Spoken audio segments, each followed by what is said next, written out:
Berikut ulama-ulama nu sejen. Kabeneran seholilna eueuh. Seholilna keur eueuh. Begitu datang ka imah seholil teu aya. Assalamualaikum, teu aya. Assalamualaikum 3 kali teh. Ayalah santrina mama nuju teu aya. Kabeh kaget.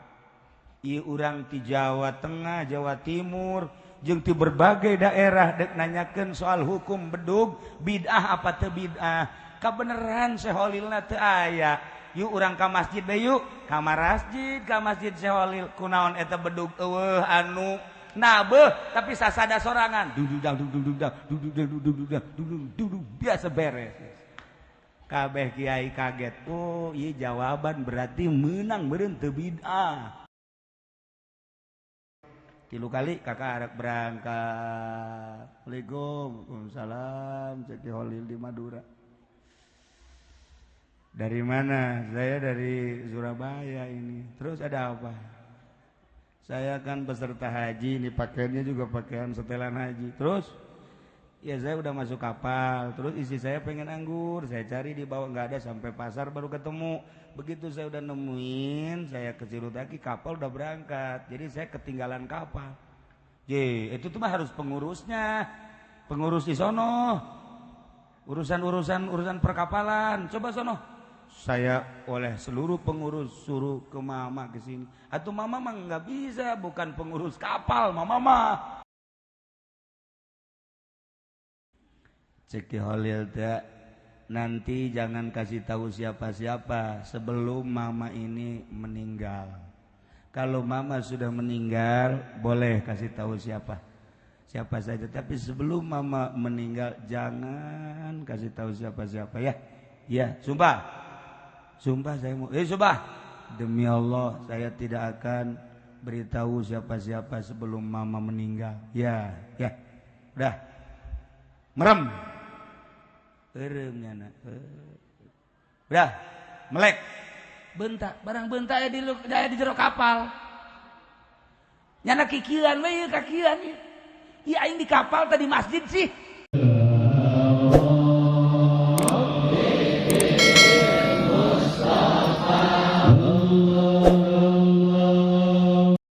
Masya Allah. Nah, yusabbihu lahu fiha bil ghudwi wal asal. Hartina di alam dunia teh aya bangunan disebut Baitullah fi buyutin. Yakni masjid. Adzinallah an turfa. Allah geus ngizinan mempersilahkan agungkeun mulyakeun wa yuzkara fiha ismuhu. Sebut ngaran Allah di eta bangunan yakni di masjid. Wa yuzkara fiha ismuhu yusabbihu lahu fiha bil ghudwi wal asal. Tasbihkeun. Bersihkeun asma Allah isuk jeung sore. Nah, ieu teh lain sambarangan nu bisa kos kitu teh saha? Rijalul la tulhihim tijaratun. Jelema-jelema anu henteu kaganggu ku perdagangan, wala bai'un, jual beli. An zikrillah tina zikir ka Gusti Allah. Ketika orang ke Mekah nyaho, begitu orang keur balanja, sanggeus da balanja ngadenge suara azan Allahu Akbar, Allahu Akbar. Urang Arab mah gegeran, trek. Halas roh. Soli. Urang Arab. Urang keur kagok ge teu bisa. Soli. Langsung beret. Jelema kabeh bingung, nu geus beres mah balanja deres, nu encan kagok. Deres nu barang nangis kacekel mah duitna encan rada deres. Ieu mah nu duitna geus barang encan. Pan eta riweuh. Halas roh, soli. Nutup nya orang Arab mah. Tuh, orang Arab mah hebat. Rijalul la tulhihim tijaratun. Teu kaganggu ku perdagangan, wala bai'un ku jual beli. Ku barang perdagangan, ku jual beli. An zikrillah ninggalkeun eling ka Allah. Waktu salat tutup. Langsung bae jamaah maka masjid. Ai urang Arabna hees jero. Nah, di Jawa ringan ge macul. Ngadenge suara azan. Allahu Akbar. Nelenya najem. Oh, jadi lohornya. Lah kajeun lah isuk ge jayakeun ieu lohor mah. Jawa ringan ku blon-blon teh nya. Blon sakitu mah sedengnya.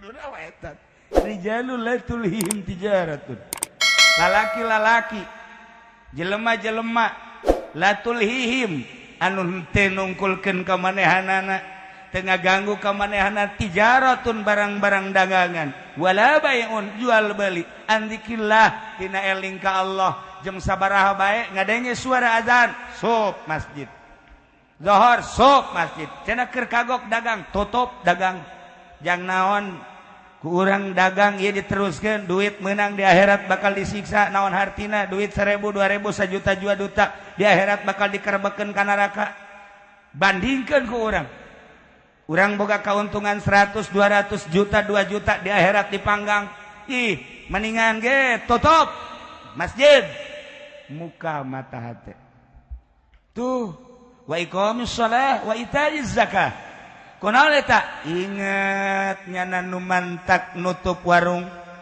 ketika azan dikumandangkeun masjid inget nyana ketika di sawah ngadenge suara azan masjid inget nyana di kantor ngadenge suara azan masjid inget kana naon yauman tatakallabu fihil qulub wal absar engke bakal aya hiji poe nu neuleuh langsung pemandangan di akhirat ieu surga ieu neraka ketika neuleuh neraka tatakallabu fihil qulub wal absar hate jeung matana nyana ku kaget-kagetna neuleuh neraka kaduhung amat aing baheula teu salat kaduhung amat azan ku aing kadenge teu disampeurkeun kaduhung amat aya marhabaan ku aing teu disampeurkeun kaduhung amat aya tasbihan sholawatan dan lain sebagainya di masjid baheula keur di dunya teu disampeurkeun ku aing nah lamun inget kadinya kakarak la tulhihim tijaratun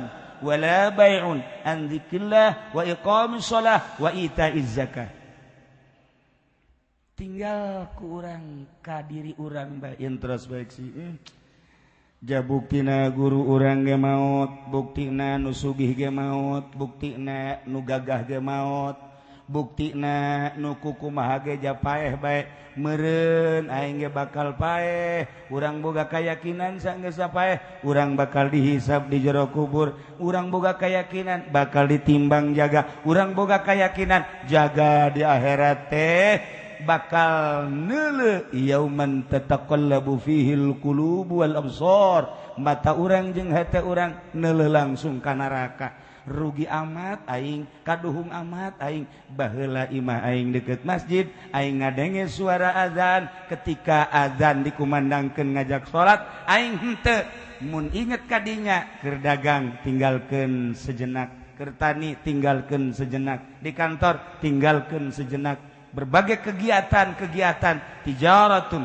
bai'un dan lain-lain sebagainya hanya untuk dunia hungkul tinggalkeun urang zikrillah iqamis shalah wa itaiz zakah ieulah masjid bangga urang Jawaringan kula milu bangga ieu teh sebenarnya mah kampungna ge kampungna deui bahkan geus sabaragan ti presiden ti mimiti Bung Karno, Soekarno, Soeharto, Gus Dur, Megawati, SBY ditambah ku nu pendek teh leutik sakaranganna Habibie tambah ku ari Jokowi nyana mah teu nyahoeun pajar aya lembur di dieu pajar eueuh nu mantak can pernah ka dieu ieu mah dianggapna lain Indonesia kunyana dianggap di luar planet bumi mah jadi orang neuleuh jada ka dieu bupati ge wallahu alam nyahoeun juga teh urang teh bangga tetapi kajeun teu pernah kasaba ku leluhur teh ku leluhur ge tapi urang bangga di kampung boga bangunan anu luar biasa bangunan masjid ca Kangjeng Nabi kan nujum okos bintang sakumaha bintang kadeuleu ku urang bumi neuleuh ka luhur woi bintang anu gemerlapan urang bumi manusia neuleuh ka langit dideuleuh bintang-bintang ketika urang langit neuleuh ka dunya nu kadeuleuh lain bangunan desa lain bangunan kantor kecamatan polsek polres lain bangunan-bangunan kebanggaan-kebanggaan manusia, hotel dan lain sebagainya. Nu kadele ku urang langit yakni malaikat adalah masajid. Masya Allah. Nu kadele ku urang bumi di luhur bintang. Nu kadele ku urang langit di hadap masjid. Mantap neuleuh lembur luhur jeung teu luhur, kandel jeung teu kandel imana deuleulah bangunan masjidna. Ketika orang neuleuh bangunan masjid, masya Allah, megah, kandel, hebat. Iyalah satu kebanggaan di lembur aya bangunan nu model kos kieu. Kula ge milu bangga lantaran ieu teh bangunan di akhirat bakal jadi kapal jang nyebrang di satu pinggir ieu datang ke pinggir surga. Geus ulah hese-hese urang Jawaringan mah engke di akhirat deuleukeun bae. Ieu merekna naon masjid naon ngaranna? Naon ngaranna ieu? Masjid Al-Falahiyah. Nah engke di ditu aya benderaan di luhur. Ieu teh Masjid Jawaringan Al-Falahiyah. Tah jang urang Jawaringan ulah neangan bendera-bendera Golkar ke di akhirat, PDI ulah, PKB ulah urang meneuleuh bae bendera Al-Falahiyah. Geus aya bendera Al-Falahiyah sup ka dinya, prak salah asup orang sakola sanawiyah. Siga de dumadak aya cirian jerona aya tihangan, masjid mah kudu aya tihangan.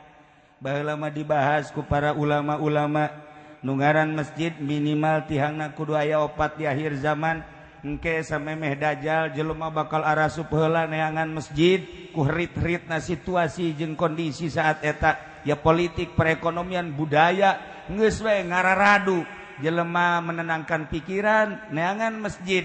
Cirina masjid aya tihangan di jerona. Ketika asup ka masjid eueuh tihangan lain masjid berarti gor tama kos kitu mah. Ku ari PKS ngabangun masjid eueuh tihangan. Berbagai golongan deui eueuh tihangan. Urang mah wow, tihangna geus sagede tihang ieu mah tuh. Wow, sakieu ge dikorupsi. Mun teh dikorupsi mah leuwih gede deui tihangna ieu. Geus kajian dikorupsi ge nu penting mah jadi bela alhamdulillahirabbil alamin. Masya Allah, indah jasa ieu masjid. Nah,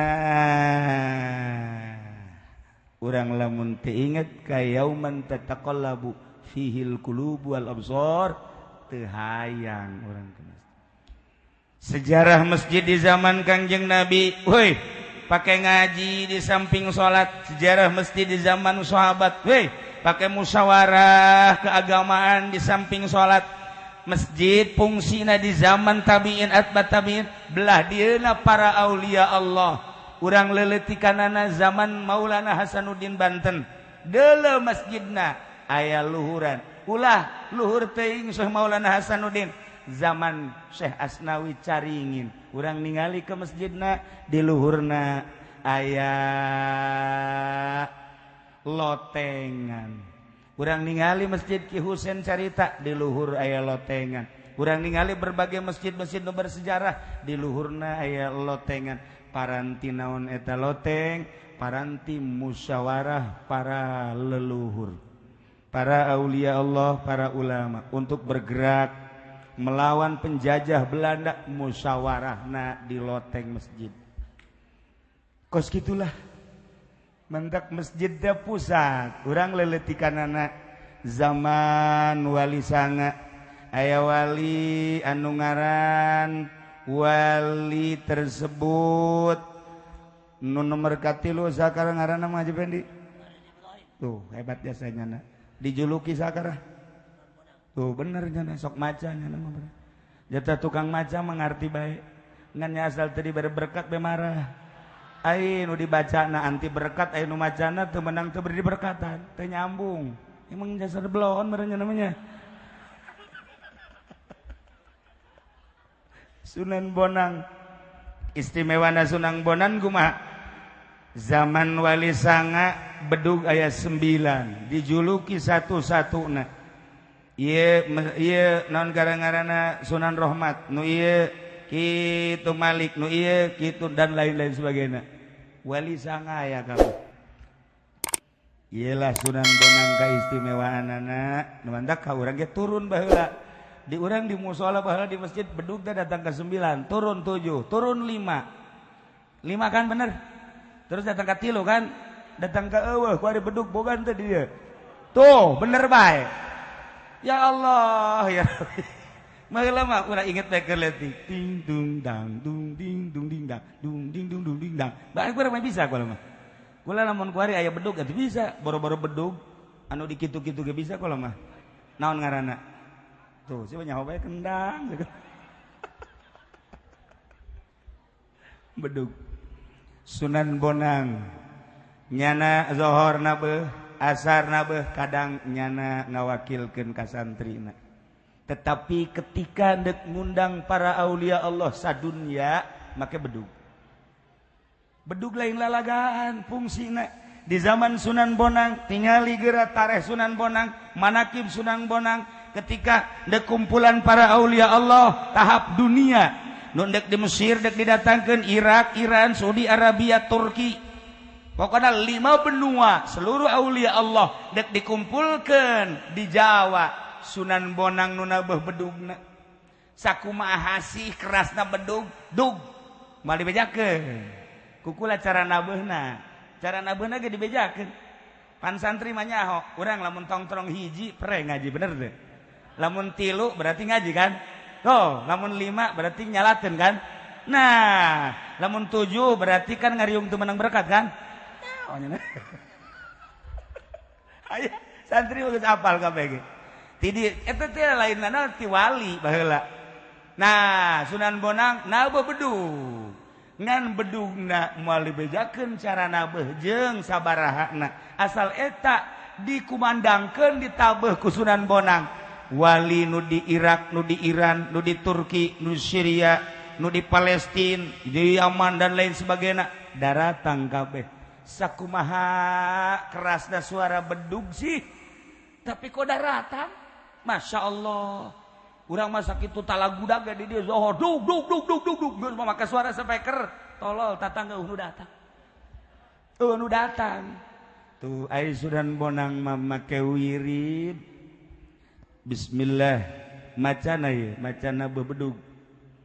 Bismillahilladzi. Malah jadi suku saya direkampan. La ilaha illallahul jalilul akbar.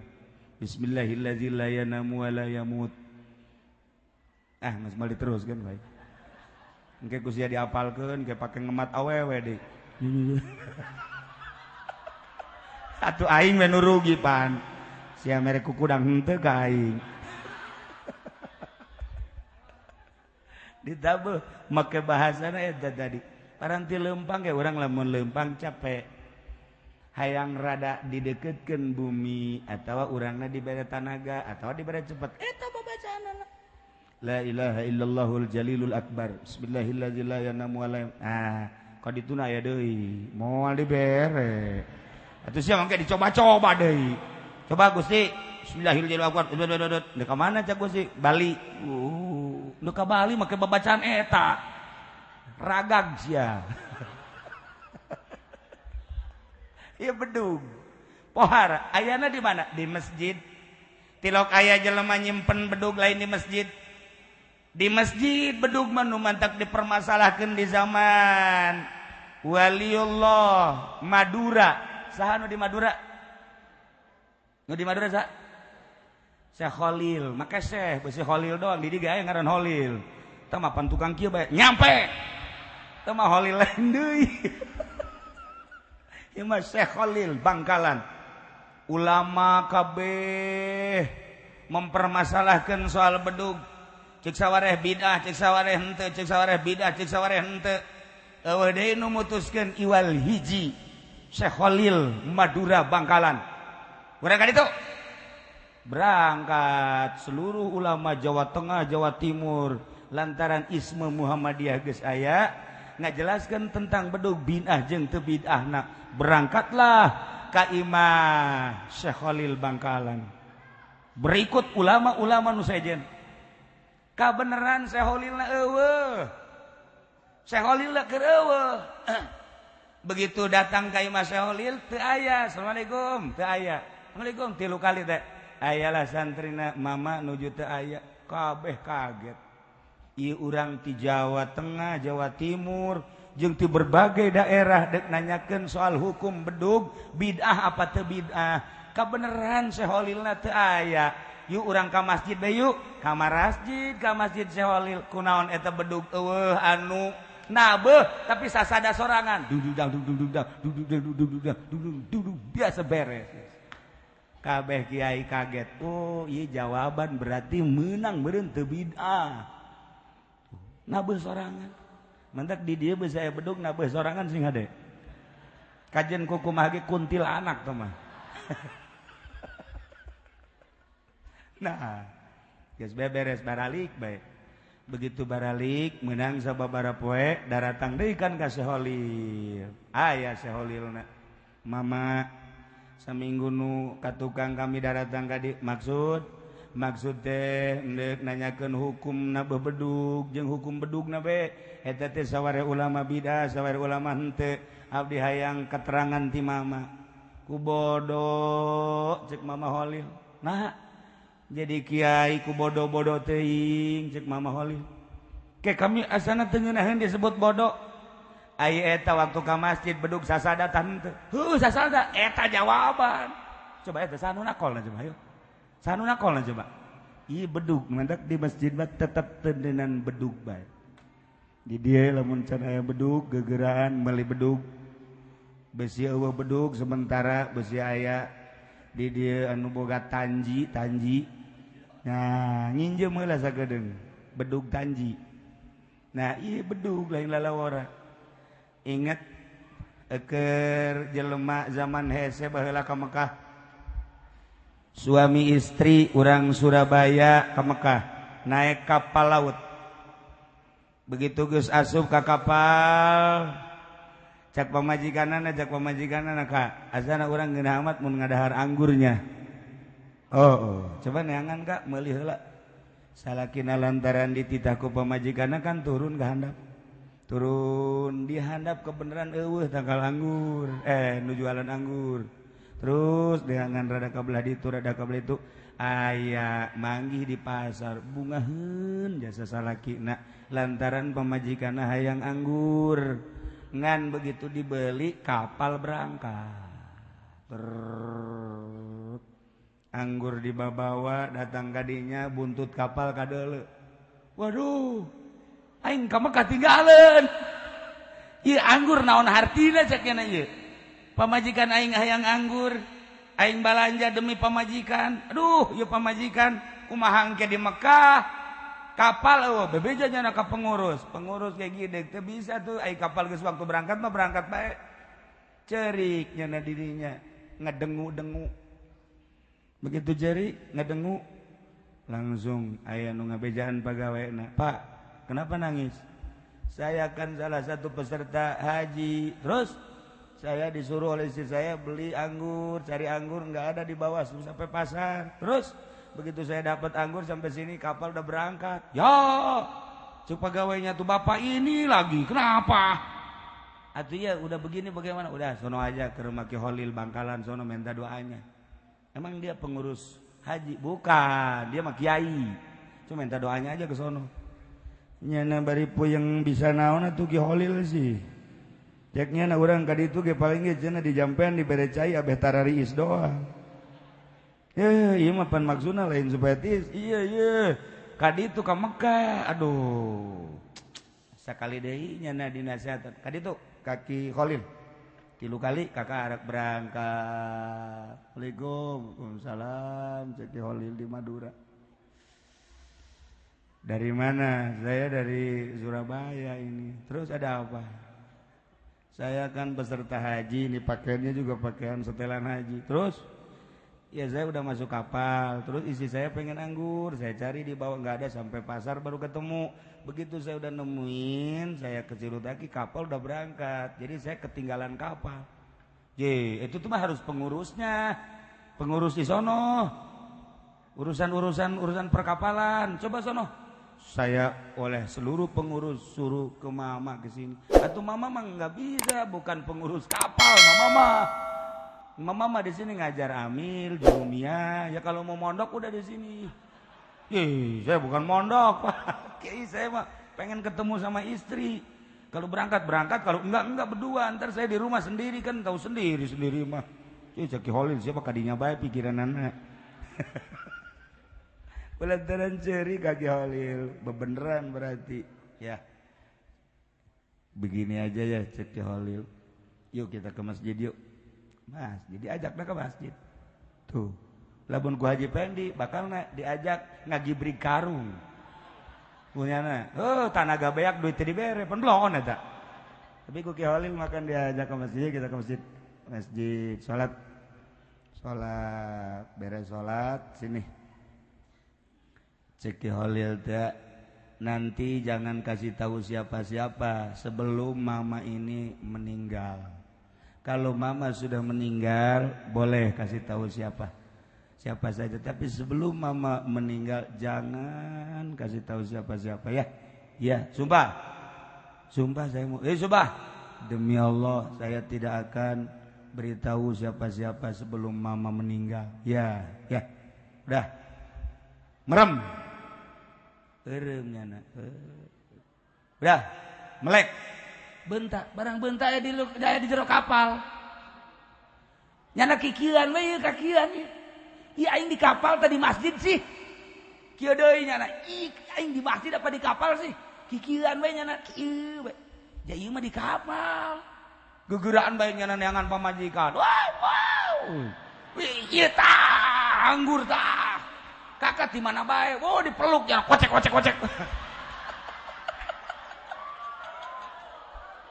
Atuh bunga jasa caknya nate atuh kula neangan kakak ge ulah loba omong kakak ge puyeng ya sebenarnya teu arti kakak ge cek nate ieu ke bae lah ngomong nang ke bae ngobrol nang ke bae ngobrol iraha engke lamun mama geus maot ye lamun mama Holil geus maot kakak diobrolkeun atuh nya heuheulan kakaknya heulan itu cek nya henteu moal geus bokon mah hayu urang ka Mekah coba eta Masya Allah tah mantak lamun boga kasulitan tanya ke Haji Pendi Haji kula boga hutang ya kumaha carana ayo ka masjid diajak ke masjid nya boga masjid hasbunallah pan di ditu tinggal wani mal wakilan rencana ya datang enon mangja ke masjid sia boga hutang bongan sia situ di ka masjid keun pentolol sia mah lain dibere wiridan dicarekan asana nyana balik ngeluh ye dipendi ku aing diteluh sia teu bisa tapi mama Holil masuk ke masjid salat dibere ilham ku Gusti Allah eta jelema pohara jasa sanggeusna wafat Ki Holil kakarak bebeja tuh ya Allah ieu masjid mantak urang boga kasulitan dunia kasulitan akhirat salat tempatna di masjid urang boga permasalahan politik asup ka masjid tadarruk ka Gusti Allah urang boga permasalahan perekonomian sup ka masjid tadarruk ka Gusti Allah urang boga permasalahan berbagai permasalahan sup ka masjid tadarruk ka Gusti Allah jadi masjid mah yusabbihu lahu fiha bil guduwi wal asal bersihkeun sucikeun tasbihkeun Gusti Allah asal geus mantap ka Gusti Allah menta geura ka Gusti Allah moal teku moal datang ka teu dibere urang dia misalnya umurna geus 29 tahun can laku lalaki ya nu mantak can laku berarti kan nyana loba kakurangan pasti mun ngaca beda jeung batur kulit aing hideung amat ieu mantak rada angel kan aku guys ulah kos gitu diciptaan Allah kabeh ge lah cek ki uci ge ke masjid langsung tas weh puterkeun siapkeun ila hadratin nabi Fatihah bismillahirrahmanirrahim alhamdulillah cek nu di sisi gandeng amat sih ya mantap ka Kanjeng Nabi mah wow boga mukjizat emang sih hayang naon yang kawin ye hayu atuh ka imah tuh haju aya bae kan emang bapak boga anak aya di imah hayu ka imah bener ya hayu tuh encan ge diwirid geus aya datang ka imah anak abah mah nurut jasa jeung ka mamana kudu ditungtun belos jeung sia teh nurut los jangan dipendi teman nurut gitu mah los asup ke masjid baca a'udzubillahi minasyaitonirrajim bismillahirrahmanirrahim idz qala yusuf li abihi ya abati inni ra'aitu ahada asyara kawkaban wasyamsa wal qamara ra'aitum li sajidina lamun tadi gitukeun mal manjur sia kudu digitukeun bacalah 75 kali puasa seminggu bukan nama cabai rawit 7 abe panas maksudnya atuh lamun teu kitu mal panas itu teu datang bibir-bibir atuh nu panas masjid ya Allah nek ngamimitian urang ibadah ka Gusti Allah jam hiji keletrek ka masjid kitu belajar ibadah komo nu da deukeut maka di ieu masjid rijalul la tulhihim tijaratun wala bai'un an dzikrillah wa iqamis shalah wa itaiz zakah masjid geus dijelaskeun ku Gusti Allah lain imah sasaha baitullah teu meunang digade teu meunang dibikeun teu meunang dijual milik Allah mulia jasa ketika orang ke masjid berarti orang dek ngazarahan Allah ketika orang ke masjid berarti orang dek nutup permaksiatan celi di imah mah pakai ngadaikeun musik mata pakai ngadaikeun TV dan lain sebagainya ketika ke masjid salamet mata jeung celi ketika orang ke masjid di musola di majlis di imah bisa diuk tapi teu bisa itikaf ketika asup ke masjid orang bisa itikaf ketika orang di imah di mana baik orang bisa ngalamun tapi di masjid mah orang telok ngalamun zikir maca sholawat dan lain sebagainya nilainya masjid luar biasa iyalah bait Allah maka dina malam ieu di jero maulidan ngagungkeun ka Kangjeng Nabi sekaligus urang jawaringan kubungah boga bait Allah wakiro walimah gunting pita malam ieu masjid diresmikeun selesai dibangun tinggal sababaraha persen deui urang terus musabaqah berpacu untuk meraih ridho Allah di akhirat saeutik deui ala kadar pulas-poles saha anu siap kadeleuna ngaluarkeun duit tapi hakikatna meuli istana di surga Allah Subhanahu wa taala. Urang ziarah ka masjid berarti ngazarahan imah Allah, indah jasa. Kitulah para jamaah kaum muslimin wal muslimat rahimakumullah. Hiji mudah-mudahan urang kabehan dicatat selaku murid Kangjeng Nabi urang Kangjeng Nabi Muhammad sallallahu alaihi wasallam. Nomor kedua mudah-mudahan orang jawaringan nu telah membangun ieu aya catetanana di malaikat di akhirat bareng kabeh diasupkeun ka surga Allah Subhanahu wa taala.